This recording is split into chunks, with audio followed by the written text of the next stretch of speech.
Hello friend, this is Ryan Hicks with TalkToProfit.com, and today I want to give you a short teaching about something that's very important to making wise decisions.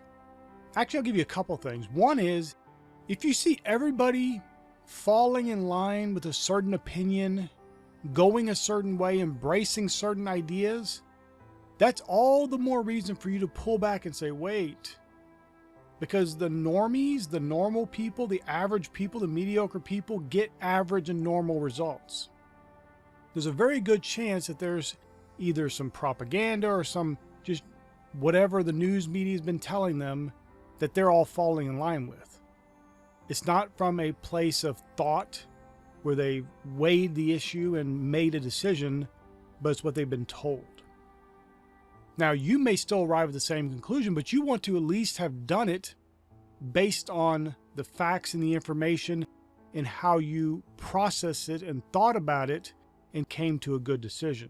Not because you blindly followed the pack, followed what everybody else is doing, because that normally leads to error and to a mistake and a bad judgment call. There have been billionaires in the past who actually would run ideas past a number of people, and if everyone disagreed with it, that was the idea they ran with, because they realized it was something that was out of the box. It was different. It was beyond what normal people could comprehend, and that would become a great success.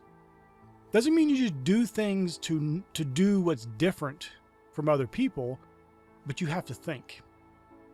Your decision should be made based on thought, not on following popular culture, not on following what everybody on social media is doing, not on following what the news media tells you or any government perhaps tells you. You do it because it's true. And with that thought, there's another idea that needs to be brought out. This is very important. I've mentioned this in other videos before, but it's still so important. It's when you are presented with two different options, it is the fool, the person lacking wisdom, who chooses one or the other, presuming that that's their options. But the person of wisdom can look and see that maybe those two options I'm being presented aren't the only options. Maybe there's a third and a fourth and maybe even 12 more options. Don't think because you have been presented with two options and it's been dressed up in where one option seems good and the other option seems so bad that that's all you have to choose from. That is a folly and an error and a shame when you fall into that trap. God will give you great wisdom, and there are very often when there seems like there's only a few options on the table, there are really numerous other options that are better and actually correct. And also understand that when you're presented sometimes two options, they may both be wrong. So choosing either one of them still puts you in error. That's what the masses do. They follow what they're told. They do whatever they're told. They fall in line with whatever's popular. They're presented two options, they choose the popular one. Meanwhile, they may both be wrong.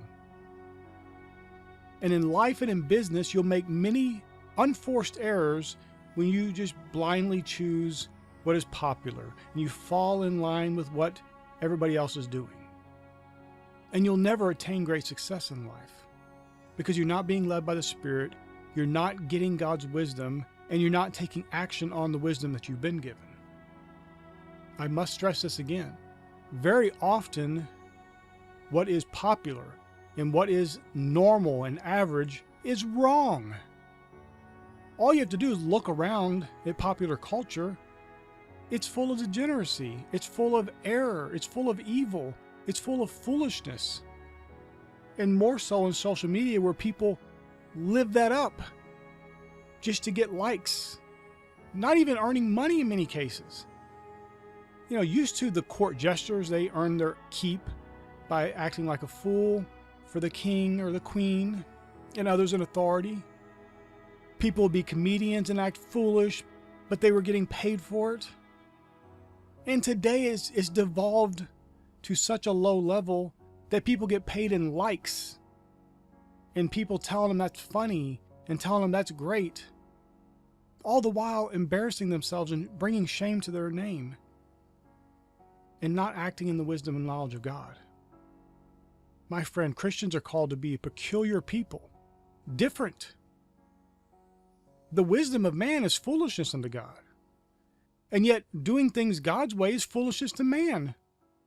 The world is not going to understand why you're doing things so differently, why you behave so differently, why you do so much work.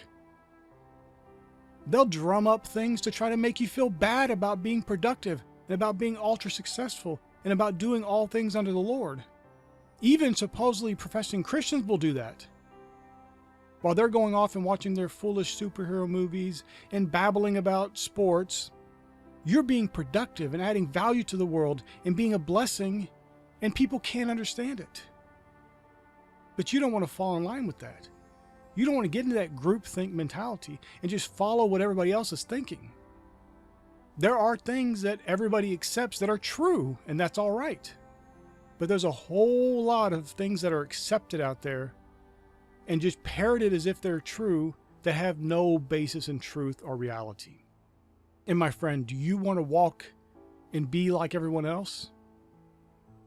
Or do you want to be like Jesus? Do you want to live and be like your Heavenly Father? Be therefore perfect as your Father in heaven is perfect. Be an imitator of God as a dear child.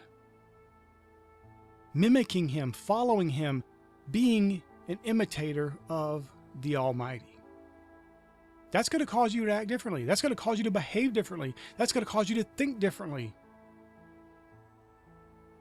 Just consider how different your thought process is going to be if you're following Philippians 4:8 and you're only thinking about things that are lovely and of good report.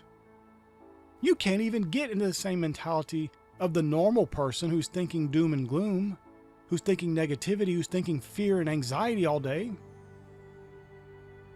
And worse yet, many of those people are on all kinds of prescriptions to try to cover up and manage that thing that is self-caused because they refuse to change their thinking.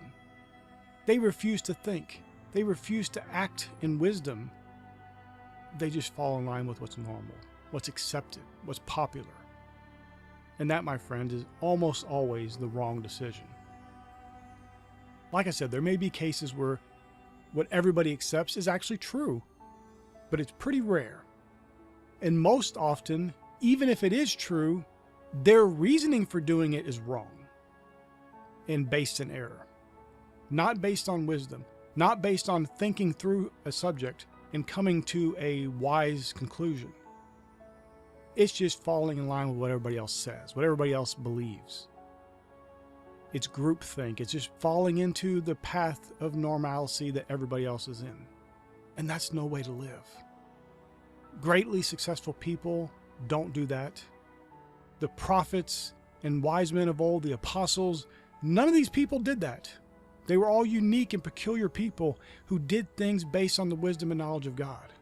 And my friend, that is what you must do as well. If you're going to have greater success, if you're going to have greater abundance, if you're going to live the life that Jesus came to give you, you must act in wisdom. You must think. And those thoughts you do think must be lovely and of good report. My friend, I pray this is a blessing for you. May God bless you richly.